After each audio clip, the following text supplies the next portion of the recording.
کہ بڑی جہادی تنظیم حضرت مجاہدین کے سپریم کمانڈر ہیں. ان کی کمانڈ میں کشمیر کی جہادی تنظیمیں بھارت کے ناک میں دم کر رکھا ہے. انہی جہادی تنظیموں کے مقابلے میں کشمیر کو کنٹرول کرنے کے لیے بھارت نے 10 لاکھ فوج تعینات کی ہوئی ہے. اس طرح ایک تصوف کو ماننے والے پیر صلاح الدین سپریم کمانڈر جہاد کوسل کی کمان کر رہے ہیں.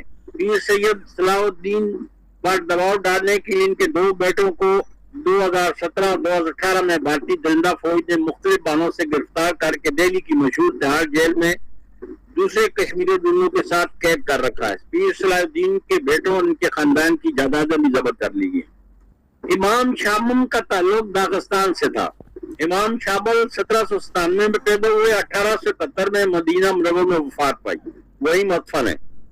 امام شابل تصوف طریق مریدیہ میں 1830 میں شامل ہوئے. یہ طریق کفکاز کے علاقہ غازی محمد کی سربراہی میں روسیوں کے خلاف جنگ آزما بردہ ہوئی. 1832 میں طریق مریدیہ کے سربراہ غازی محمد روسیوں کے ہاتھوں شہید ہوئے تو اس کی جگہ امداد بیگ نے سنبھالی, مگر انہیں کسی اختلاف کی بنا پر اپنی پیروکاروں کے ہاتھ سے موت کنار ہونا پڑا. اس کے بعد امام شامل تحریک مریدیہ کے تیسرے قائد چنے گئے. 1834 میں داغستان میں ایک آزاد مملکت کی تشکیل پائی. امام شامل داغستان اور چیچنیا میں اپنی فوج کی تشکیل نو کی. اس میں تجربہ کار سپاہیوں کا اضافہ کیا. پھر کفکاز کے علاقے میں ان افواج کی قیادت روسیوں کے خلاف ان کے ٹھکانوں پر حملے شروع کے. 1838 میں روسیوں نے امام شامل کو کچلنے کے لیے اپنے ہیڈ کوارٹر سے نئی مہمات روانہ کی. اس دوران لڑائی میں روسیوں نے امام شامل کے مضبوط حلقوں پر قبضہ کیا. روسی کفکاز کے پہاڑوں میں امام شامل کے پیروں کے ساتھ 30 سال تک لڑتے رہے. ایک گھاٹی ایک وادی میں روسیوں کو مزاحمت کا سامنا کرنا پڑا, یہاں تک کہ اس دوران ایک روسی جرنیل نے اعتراف کیا ان پہاڑوں میں ہم نے جتنی جانیں گنوائیں اور جتنے بے پناہ وسائل اور قوتیں صرف کی, اس سے ہم ہندوستان اور جاپان تک پھیلے ہوئے ملکوں کو فتح کر سکتے تھے. امام شامل کی شہرت پورے یورپ میں پھیل چکی تھی. اس کی بحالی کے قصے خود اپنے لوگوں میں مقبول ہوئے. امام شامل کو شکست دینے کے لیے روسیوں نے 1857 میں مصمم ارادہ کر لیا. روسی قیادت نے اپنے ہیڈ کوارٹر سے 2 نامور جلیر NIADU کوف اور AI بزنسکی کو ایک بڑی فوج دے کر کفکاز بھیجا. ان جنرلوں نے علاقہ میں دہشت پھیلانا شروع کر دیا. سخت لڑائی ہوتی رہی. امام شامل کے فوجی جنگلوں میں چھپ کر روسی فوج پر حملے کرتے رہے. روسی فوجوں نے بہادری سے لڑنے کے بجائے تنگ آ کر قتل عام شروع کر دیا, جنگل کاٹنے شروع کر دیے. امام شامل کے مجاہدین کے لیے مشکلیں پیدا ہوئی. روسی فوجیوں نے قتل عام کیا. عورتوں اور بچوں کو اغوا کر کے ساتھ لے جاتے رہے. لوگ خوف سے پہاڑوں کی طرف چلے گئے. روسی رات کے اندھیرے میں ڈاکو کی طرف حملہ آور ہوتے اور دیہات کو آگ لگاتے ہیں. فصلیں, کھیت, کھلیان, درخت نظر آتش کر دیتے. آخر میں امام شامل کو گرفتار کر لیا. رہائی کے بعد امام شامل حج کو گئے اور وہیں وفات پائی. اب بلوچستان کی بات کرتے ہیں. بلوچستان کی انگریزوں سے آزادی کے ہیرو میں سے سب سے اونچا نام کولو کے فقیر کالا خان, جو ہر وقت ہاتھ میں تسبیح رکھتے تھے, اور ان کے 2 ساتھی بلوچ جلب خان اور رحیم خان بھی تھے. انگریز نے 1877 میں ان کے علاقے پر حملہ کیا تو فقیر کالا خان مری بلوچ, جو ایک صوفی اللہ والا, ایک اللہ کا بندہ تھا, ہر وقت تسبیح اس کے ہاتھ میں ہوتی تھی. فقیر خان کالا مری بلوچ نے تسبیح چھوڑ کر بندوق اٹھائی. اس کے ساتھیوں نے مزاحمت کی, تاریخ رقم کی. موجودہ بلوچستان کی کولو کی تحصیل کہان کی ایک پہاڑی پر فقیر خان بلوچ اپنے ساتھیوں سمیت انگریزوں کی راہ میں دیوار باندھ کے کھڑا ہو گیا. 4 سال تک مسلسل انہوں نے انگریزوں کو آگے نہیں بڑھنے دیا اور وہیں روکے رکھا. انگریزوں نے فقیر کالا خان بلوچ کے سر کی بھاری قیمت مقرر کی. کئی لڑائیوں کے بعد انگریزوں نے توپوں کے ساتھ فقیر کالا خان بلوچ کی مورچوں کا محاصرہ کر لیا. پہاڑی پر رسد جانے کے سارے راستے بند کر دیے. مارکا پھر بھی کئی ماہ چلتا رہا. کئی روز کی لڑائی کے بعد انگریز نے پہاڑی پر قبضہ کر لیا. اس لڑائی میں برطانوی فوج کے 100 سے زیادہ سپاہی مارے گئے. قبضے کے بعد پہاڑی پہ چند لاشیں اور بھوک سے نڈال مجاہدین انگریزی فوج کے ہاتھ لگے. فقیر کالا خان مری بلوچ